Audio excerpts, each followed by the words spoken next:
Beleza? Vamos nessa então fazer um react ao Álvaro. Esse CEO do Google prevê guerra entre Estados Unidos e China. Eric Schmidt foi CEO do Google, saiu da empresa reclamando, disse que o Google andava muito preguiçoso por causa do home office e estava ficando para trás, principalmente em inteligência artificial. Desde então ele se inclusive nós temos vídeo sobre isso aqui, que é um react ao Lucas Montano, do canal Lucas Montano, que a gente fala um pouco sobre essa fala também, de o Google tá preguiçoso e as pessoas estão com muito home office, então é por isso que a gente tá perdendo a IA. Aproximou do governo dos Estados Unidos e de várias personalidades políticas do país. Chegou a escrever um livro em parceria com o Henry Kissinger, o diplomata famoso por incentivar a interferência dos Estados Unidos em outros países, incluindo países da América Latina. Esse aí descansando com o papai do chão, o Henry Kissinger, né? E quem não tá lembrado, o outro, né, fundador da Google, o Sergey Brin, tava na janta com o Trump lá, temos vídeo no canal também, tava com a, segundo o Trump, né, namorada maga, que é trumpista, ela não é uma feiticeira, ela é literalmente uma trumpista, né, ela é Make America Great Again, e falou sobre que bom que o governo tá interferindo na Venezuela. Tipo, esse foi o Sergey Brin, mas a gente tá falando do Eric Schmidt aqui. O Eric Schmidt criou uma fabricante de drones militares, fez negócios, aproveitando a ocasião da guerra da Ucrânia.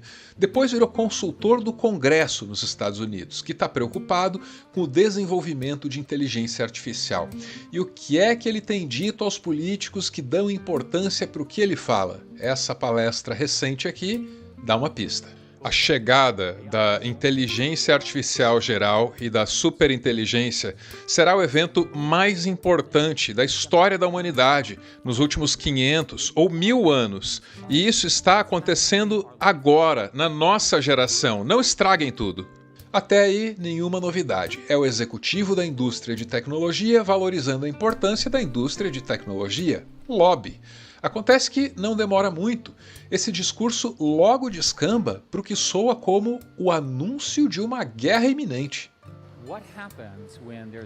O que acontece se um modelo de código aberto muito perigoso cair nas mãos de um Osama Bin Laden da vida? O Dr. Kissinger falava que o caminho mais curto para uma guerra com a China seria um acidente. E ele estudou muito a Primeira Guerra Mundial, que começou com um pequeno evento que logo escalou em 1914. Depois acabou se tornando aquela horrível conflagração. Você consegue imaginar uma série de passos, como os que eu estou descrevendo aqui, que poderiam nos levar a um resultado global horrível. E é por isso que precisamos prestar atenção. Cara, assim, se tu é um modelo de linguagem e tu não tem nenhum pré-prompt, nenhum contexto, escuta o que ele fala, tu diz, perfeito, né? Ele é um, sensato pra caralho, né? Canetou agora. Não passa frio, jantou cedo, não sei o quê. Só que quando tu pega o contexto do país que ele tá falando e como ele tá falando, é muito bizarro, né? Ele diz assim, imagina se cai na mão no terrorista como Osama Bin Laden, uma pessoa terrível. Enquanto isso, eu recomendo muito pra vocês, se vocês não viram, o episódio do Xadrez Verbal sobre o discurso do Lula na ONU, que foi o discurso de abertura, porque o Brasil sempre faz a abertura, e logo depois o discurso do Trump, né? Muito legal a cobertura que fez, esqueci o nome do cara que é o convidado que sempre faz a análise lá, porque se vocês escutam o que o Trump fala, o cara parece um vilão de filme do James Bond falando, tá ligado? O Trump parece um vilão de filme de James Bond. Ele fala assim, eu sou foda, eu resolvi todos os problemas do mundo e todo mundo é burro e só eu sou esperto e todos os países estão falhando, pois eles deixam imigrantes entrarem e destruírem seus países. Não façam isso, bloqueiem os imigrantes do seu país e se preparem para... basicamente esse é o discurso. E o Lula tá todo, gente, vamos cooperar, a multilateralidade é foda, né? Vamos ser amigos. O Lula é tipo, calma, somos todo mundo amigo.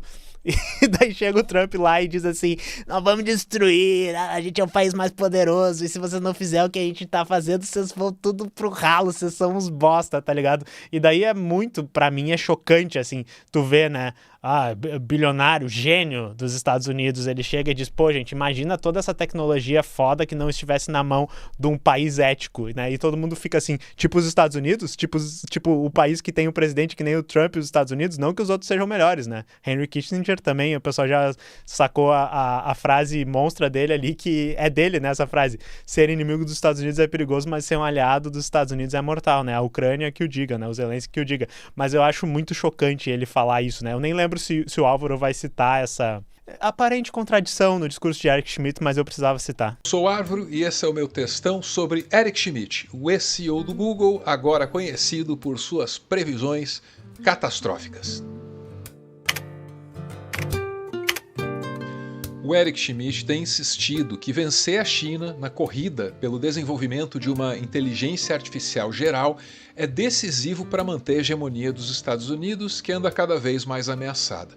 Ele sempre foi incisivo nesse assunto, só que dessa vez ele deu um passo além. O problema não é só a China, o problema é o modelo de software com código aberto que a China usa com frequência.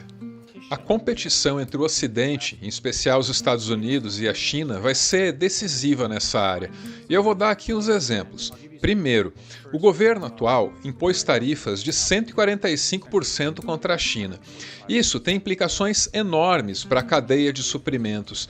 A nossa indústria depende de embalagens e componentes da China que podem até ser chatos, por assim dizer, mas são muito importantes. Estou falando de embalagem pequena, de cola, de encaixe, as coisas que fazem parte dos computadores. Se a China negasse acesso a essas coisas, isso seria um problemão. Ao mesmo tempo, nós por aqui estamos tentando negar à China acesso aos superchips mais avançados, e isso irrita a China. O Dr. Kissinger pediu que eu conduzisse diálogos de segunda via com os chineses, e eu estou conversando com eles. Qual é o tema número 1 que eles trazem? Esse aí mesmo. Na verdade, se você observar o DeepSeek, o que é realmente impressionante, porque eles encontraram algoritmos que contornaram os obstáculos e deixaram tudo mais eficiente, a China está fazendo tudo com código aberto. Nós imediatamente colhemos os benefícios dessa invenção e já integramos esses avanços em coisas aqui nos Estados Unidos. Só que a gente está numa situação que eu considero muito delicada, em que os Estados Unidos estão apostando com força e por muito boas razões em modelos fechados, sob muito bom controle. Já a China, ao menos que algo mude, não vai se livrar do código aberto. E o código aberto leva a proliferação muito rápida em todo o mundo. Tá, olha só, eu vou ter que interromper o Eric Schmidt, eu sei que tinha um raciocínio ali. Primeiro que eu queria dizer, para quem tá chegando no canal aqui por causa desse vídeo, os reacts, eles são um formato de vídeo no canal que chama muita gente, é muito lúdico, vocês talvez conheçam o Álvaro, vocês já gostaram desse vídeo dele, e daí vocês vão conhecer o canal agora por causa disso. Nós temos vários vídeos bem densos sobre isso no canal. Um que eu vou recomendar especificamente é uma última palestra que eu fiz sobre essa situação da Guerra Fria de inteligência artificial entre os Estados Unidos e a China, que é uma palestra que eu já fiz algumas vezes e eu vou sempre refinando ela modéstia à parte, tá começando a ficar bem legal isso daí. Então eu vou recomendar para vocês. E também eu fiz um vídeo que é outro que a gente podia recomendar, que é falando sobre o acesso das GPUs na China, acesso da China às placas de vídeo, né, que são esse chip extremamente importante, e como, né, tá sendo feito um contrabando, como a Nvidia, que é a empresa responsável por esses chips, meio que faz vista grossa, porque para ela é muito bom vender, e como o governo dos Estados Unidos está lidando com isso, que é de uma maneira bem inusitada, que é pensar assim, já que a China quer comprar muito desses chips, vamos tentar tirar um dinheiro em cima. É uma maneira bem Trump de se fazer isso, mas então, enfim, tem esses vídeos, tá? Especificamente sobre o que ele tá falando a oposição entre uma IA que é feita como código aberto, né, entre aspas, porque não é exatamente a mesma coisa que o código aberto, software livre, vocês que conhecem o movimento e tal, e uma IA fechada. Uma coisa que eu gostaria de chamar a atenção, tá? Às vezes se cria essa dualidade, que assim, o que é aberto é totalmente descontrolado e dá para fazer qualquer coisa com isso, versus o que é fechado, existe mais controle. A gente pode até entender dessa maneira, que o aberto é muito fácil, né? Que nem ele disse, a China lançou, a gente já pode adaptar isso, já pode usar, qualquer empresa pode fazer isso, pode acessar as tecnologias deles. Porém, a maneira que os Estados Unidos está fazendo, ela não é uma maneira mais segura e uma maneira mais controlada. Na realidade, a maneira que eles estão fazendo, ela tem um outro aspecto, que é uma coisa que a gente fala direto nos nossos vídeos de IA, em vários momentos, eu não sei pensar um específico assim que eu falo sobre isso, que é a dinâmica de como está sendo desenvolvido, é várias empresas privadas pensando no lucro e pensando na competição do mercado e tentando criar soluções de IA, tentando desenvolver essas tecnologias de IA para enfrentar, né, seus concorrentes do mercado. Isso não é uma maneira aberta no sentido do software livre de se desenvolver. É que nem ele disse, é uma maneira bastante fechada, as empresas querem esconder seus segredos, querem não mostrar como elas fazem isso, porém não é uma maneira segura também, porque a gente está vendo as empresas de IA nos Estados Unidos lançando produtos que não estão prontos, que não têm segurança suficiente, que vão estar mexendo com coisas que talvez não sejam éticas, que talvez vão dar problema mais ali na frente. Então, enfim, se vocês voltarem no canal, vocês vão ver que eu tô sempre falando sobre isso. Vários momentos como a IA dá errado, como o vibe coding ter sido ruim, como a criação de slop ter sido ruim, como os bots que fazem raspagem dos sites na internet, copiam todo o conteúdo, derrubam sites, prejudicam todo mundo que usa a internet, como esses modelos sendo privados, eles são coisas que não podem ser utilizadas para todo mundo, como isso afeta artistas, todas as coisas. Enfim, eu tô sempre falando sobre isso. Então, o que eu gostaria de pontuar na fala do Eric Schmidt é que a gente pode muito bem criar uma analogia, né, criar uma linha onde a gente pode andar do aberto para o fechado e dizer que a gente tem fechado seguro nos Estados Unidos, mas na realidade eu estou cagado de medo da maneira como os Estados Unidos desenvolvem IA. É extremamente inseguro.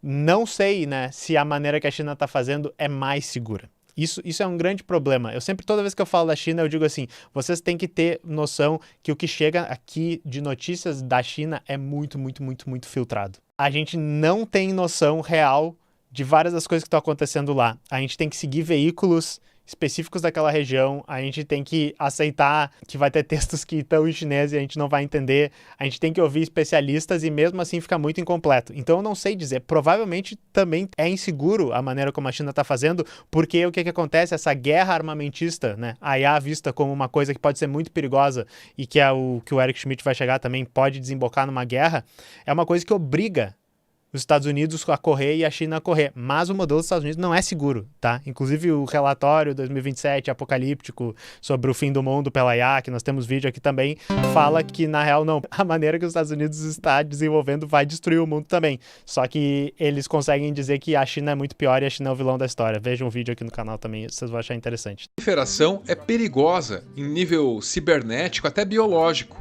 Quando o Trump tomou posse, os executivos das grandes empresas de tecnologia dos Estados Unidos estavam todos lá em lugar de destaque. Mas não é só lugar na primeira fila que eles ganham do governo. Os bilionários desse setor estão sempre pressionando o governo dos Estados Unidos para que o Estado faça as vontades das indústrias deles. E um argumento para conquistar a colaboração do poder público é o desenvolvimento de inteligência artificial. Essa tecnologia é comparada por eles à chegada da bomba atômica. Todo o equilíbrio de forças na geopolítica dependeria dessa corrida pela tal inteligência artificial geral. E um dos lobistas mais ativos dessa indústria é justamente o Eric Schmidt. Ele circula com frequência pela Casa Branca e pelo Congresso, levando as reivindicações do setor dele. Para resumir, o setor pede 3 coisas. A primeira delas é dinheiro. Eles querem que o governo abra os cofres, como fez no Projeto Manhattan, que desenvolveu armas nucleares. Em segundo lugar, eles querem dados, querem legislações que não estabeleçam limites para a bisbilhotagem que as empresas de tecnologia fazem na vida das pessoas. Em terceiro lugar, eles querem energia, o que aliás tem tudo a ver com o surgimento daquela conversa meio maluca sobre os Estados Unidos anexarem o Canadá e a Groenlândia. Tem um limite real que é a energia. Vou dar um exemplo. Tem um cálculo, e eu fui ao Congresso falar sobre isso nessa semana, de que nós vamos precisar de mais 90 gigawatts de energia nos Estados Unidos. E a minha resposta para isso, aliás, está no Canadá. Um povo legal, cheio de energia hidrelétrica, mas Nós vamos anexar o Canadá e colonizar ele pelos seus recursos. Eita, povinho legal! O povo do Canadá, ele não falou isso, tá? Essas são palavras minhas.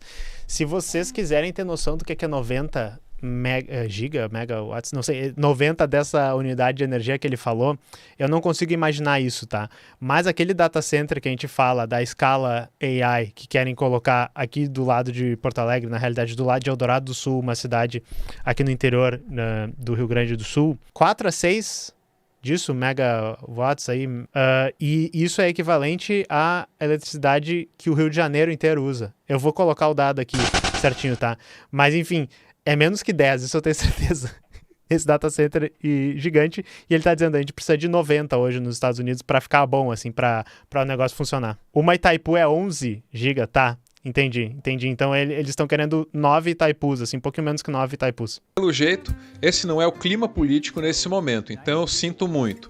Então, 90 gigawatts, são 90 usinas nucleares nos Estados Unidos. Isso não vai acontecer, a gente não está construindo nada agora.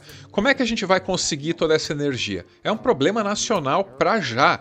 Você pode usar o mundo árabe, que está ocupado construindo de 5 a 10 gigawatts em data centers. A Índia... Estão ocupados comprando Fatal Fury e colocando Cristiano Ronaldo nos jogos e fazendo sports washing, mas tá correto, assim. E gosta que ele tá propondo, né? Ô, pessoal, vamos olhar o que o mundo árabe tá fazendo, tá?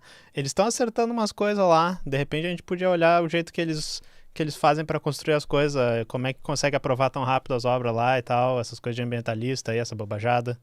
Está considerando um data center que vai usar 10 gigawatts. Para entender quão grande é isso, pense em uma cidade inteira por data center. Essa é a quantidade de energia que eles consomem. Essa fala é um exemplo de como o lobby das Big Techs usa a competição com a China como argumento na hora de defender os seus interesses diante do governo. Mas a mesma palestra tem um exemplo até melhor. Como a gente... Não, só antes dele falar isso, perfeito isso. Eles usam o medo da China, que mistura um pouco, né, de chauvinismo, mistura um pouco de orientalismo. Pô, os caras são malvados. Ele usou na palestra anterior, ele disse, imagina se Osama Bin Laden pega isso, mas ele tá querendo que tu imagine o chinês, ele tá querendo que tu imagine talvez o árabe, né? Teve toda a guerra do terror contra os Estados Unidos, mas ele quer que tu imagine a pessoa racializada, ou no caso os estadunidenses, imagine a pessoa racializada mais assustadora que conseguir na cabeça dele e pense, se essa pessoa usasse uma IA para fazer mal para mim, e daí eles querem, né, que o governo, para impedir isso, invista mais na empresa deles. Vocês conseguem ver como isso fecha direitinho com a maneira como o Trump trata os imigrantes e trata a política, de que tem que ser mais forte, proteger o nosso povo das ameaças estrangeiras? Como é que isso vira uma maneira, né, em que a gente tem os grandes, como algumas pessoas diriam, liberais, esquerdistas, woke das big techs, que agora descobriram que eles gostam do Donald Trump. Não, os caras gostam de dinheiro, os caras gostam de desenvolver, né, os próprios interesses econômicos deles, e no momento que uma política exclusionária, fascista, racista sobe ao poder baseada nesses medos da população, eles vão se basear nesses mesmos medos para avançar os interesses econômicos deles, tá ligado? É por isso que a gente diz, que nem eu disse nessa palestra que eu tenho falando sobre isso, é uma das conexões que a gente tem que fazer. Hoje a união entre as Big Techs, o setor da tecnologia, que é a empresa muito poderosa que está substituindo talvez petróleo, energia, armas nos Estados Unidos, ou não substituindo, né, mas entrando no mesmo clubinho, se aproxima do Trump dessa maneira. E a sinergia é perfeita, tá ligado? É o combo perfeito. Às vezes a gente acha que não funciona, mas é que nem a Ravnica do Magic. Eles conseguiram juntar todas as cores, até preto e verde, que deveriam ser cores antagônicas, se juntam e faz aquela guilda lá dos necromantes biológicos, que eu esqueci o nome. Branco e preto, que faz a guilda dos padres corrupto, que é tipo a igreja católica. Esse tipo de coisa que tá acontecendo aqui, entendeu? Eu expliquei pra vocês nerds, agora entenderam? Não falei de política, falei de Magic. Já mencionou, eles querem restrições ao software de código aberto. É fácil de entender como isso é importante para os interesses de quem lucra com software fechado. Mas para o Eric Schmidt não é só isso, não. Não é só interesse dele, é questão de segurança nacional. E é aí que ele apela mesmo, porque segundo ele, o único jeito de evitar aquela guerra por acidente com a China é acabar com os modelos de inteligência artificial de código aberto. Desculpa, eu não posso esquecer o assunto. Ele disse acabar com os modelos de código aberto, né? Thaís Abreu falou, cada Cristiano Ronaldo produz 3 gigawatts. É por isso que a Arábia Saudita está trabalhando, né, em produzir cada vez mais Cristiano Ronaldos. Eles já fizeram um modelo de linguagem que entra palavras e sai dribles, né? Que é um modelo que modela um Cristiano Ronaldo, assim, eles estão, em alguns meses eles vão chegar nisso e eles já estão trabalhando nos robôs, né, que vai ter esses modelos rodando para produzir cada vez mais dribles e gigawatts para eles. O que acontece se um modelo de código aberto muito perigoso cair nas mãos de um Osama Bin Laden da vida? A gente sabe que tem mais de uma pessoa assim por aí, infelizmente. A gente não sabe. E o consenso na indústria hoje é de que os modelos de código aberto ainda não atingiram um nível de risco nacional ou global. Mas você consegue ver um padrão se formando.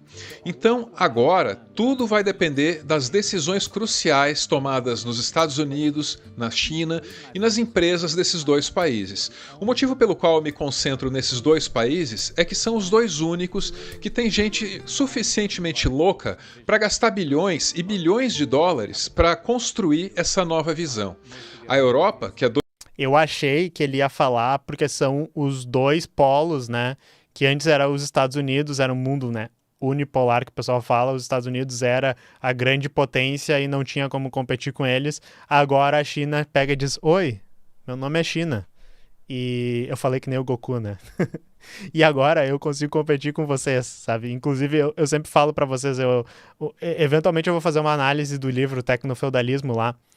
A melhor parte do livro, tem várias coisas que eu não concordo, não super concordo com a tese, mas a melhor parte é quando ele descreve a China como um polo tecnológico que consegue rivalizar os Estados Unidos. Ele acha, e eu acho que tá certo, né, que o Yanis Varoufakis, no caso, a maneira que a China construiu a economia tecnológica dela, especificamente para ser um concorrente dos Estados Unidos, e foi a escolha certa, segundo ele, para ser o único país que pode vencer o que ele acredita, né, que é esse novo modo de produção muito pior que o capitalismo, que é o tecnofeudalismo, que apareceu no mundo. Ele acha que tem um tecnofeudalismo dos Estados Unidos e um tecnofeudalismo com as características chinesas, e que as ações que a China tomou da maneira de formar seu mercado de tecnologia consumidor, a maneira que eles desenvolvem os produtos, como eles investem, foi especificamente para conseguir competir com os Estados Unidos. E eu acho que tá certa a análise. Essa análise ali que ele faz no livro é boa, e não é porque eles são loucos, entendeu? O pessoal da China tá louco pra entrar em guerra com os Estados Unidos, o pessoal dos Estados Unidos tá louco pra entrar... Não, pô, é por causa da correlação de forças, de como virou uma potência econômica. Aí os Estados Unidos, né, na figura do Trump, mas também do Biden, que, por exemplo, fez os bloqueios de chips pra China, fez vários embargos à empresa da China e tal. Os Estados Unidos pegam e diz: ô, seu filho da puta China, vamos acabar com você. Vamos botar umas bases militares aí em volta. Nós vamos fazer, né, apoiar transições democráticas nos países que estão nas suas fronteiras, e nós te odiamos. Vocês são terroristas, vocês são o pior tipo de gente que existe. E daí vocês acham que a China vai dizer: caralho, é melhor não investir muito dinheiro nessas tecnologias aqui que são extremamente importantes, porque isso é muito louco, né? Seria tipo loucura demais eu tentar investir nessas tecnologias. Não, pô, é o clima mundial, sabe? Eu tô falando pro Eric Schmidt, não pro Álvaro. Eu tô gostando da análise do Álvaro aqui. Adoraria fazer isso, não tem estrutura de capital para tanto. A maioria dos outros países, nem a Índia, tem dinheiro para isso. Os árabes também não têm, mas estão trabalhando nisso. Essa disputa vai ser definidora. Tô preocupada com ela. Olha que talvez o que esteja faltando em termos de atenção esteja sobrando em imaginação. O temor dele é que alguma inteligência artificial chinesa, por ser desenvolvida em código aberto, caia nas mãos de criminosos ou terroristas. Então, primeiro, alguém usa uma inteligência artificial chinesa de código aberto para fazer uma maldade de algum tipo. Aí, só depois disso, os Estados Unidos se conscientizam dos riscos do código aberto e tentam obrigar a China a adotar uma abordagem mais segura. Aí a China... Então, isso poderia totalmente acontecer, tá? Isso seria similar ao assassino do Charlie Kirk ser pintado como se ele fosse um antifa esquerdista trans, quando na realidade ele tá muito mais próximo de um trumpista ou de um cara mais extremo a um trumpista, e daí isso ser usado nos Estados Unidos como uma maneira, né? Isso é o que tá acontecendo nos Estados Unidos, como uma maneira de reprimir mais a esquerda e os inimigos políticos do Trump. Se acontecesse um caso de alto perfil, de ser usado um modelo de software livre, que fez uma coisa muito ruim, e daí eles vão dizer: viu, por isso que a gente tem que regular, não pode mais ter modelos livres, tudo que é da China é ruim. Eles até ensaiaram fazer isso quando o DeepSeek apareceu, mas a única coisa ruim que ele fez foi derrubar as ações da Nvidia e de várias empresas, né? Se isso acontecer, a gente vai ter que apontar a hipocrisia de que está acontecendo o tempo inteiro, é o que eu mais falo no canal, de ser usado ferramentas comerciais nos Estados Unidos que estão disponíveis para as pessoas, e que estão sendo disponibilizadas a lá Miguelão, é isso que eu estava tentando dizer que não é seguro, para fazer esse tipo de coisa. Eu falei no vídeo aqui, que eu vou ter que linkar, sobre o pessoal usando para explorar falhas de segurança, para fazer extorsão nas pessoas, as pessoas que estão morrendo porque estão comendo comidas que foram sugeridas pela IA, com compostos químicos que tu não pode comer, bugs novos que aparecem nos todos os tipos de ataque novos por causa da segurança que é fraca nas coisas feitas por IA, nos modelos de agentes que usam IA. Então, tá acontecendo problema o tempo inteiro, mas o Álvaro tá certo, que pode ser que aconteça uma coisa com o DeepSeek que vai ser muito feia e eles vão dizer, viu, a IA livre é muito perigosa. A IA aberta é um negócio, nossa, não vão ter que bloquear as coisas da China, pessoal. Não tem, nossa, mãe do céu, horrível, tá? Então, continuando. A China resiste, fica criada uma disputa com os Estados Unidos e de algum jeito começa assim uma guerra. Talvez você considere tudo isso uma viagem, né? E eu entendo. E se for esse o caso, só lembre que a viagem é dele, não é minha. Não é viagem não. Às vezes parece até que ele tá meio que expondo o plano, mas eu não sei. Eu não sou um analista político bom o suficiente para dizer, pode crer, o Trump declararia guerra, a China declararia guerra. Mas, né? Enfim, o que o pessoal tem medo é que, sei lá, uma IA que tá pela zoeira e pela putaria diga, quem sabe se eu mandar uns avião militar sobrevoar e pousar em Taiwan lá? Só de brincadeira. E daí, sabe? Quem sabe se eu mandar uns míssil assim ali para uma cidade dos Estados Unidos? Só passar de raspão na Casa Branca. Quem sabe se eu convencer uma pessoa por meio, né, de táticas de manipulação de IA, porque a IA é muito esperta e empática, uma pessoa a matar o Trump e dizer, eu fiz isso por causa da China, pode crer, tá ligado? E o pessoal tem medo desse tipo de coisa. Mas, não sei, eu acho que, enfim, a gente fala muito sobre IA e sobre esses riscos aqui no canal, eu acho que esse não é o maior risco e tem muito essa ligação com o fato de que as Big Techs querem que tu morra de medo disso para investir mais dinheiro neles, né? Muito obrigado por ver esse vídeo até o final. Se quiser se inscrever para ver outros vídeos como esse no futuro, pô, eu vou agradecer mais ainda.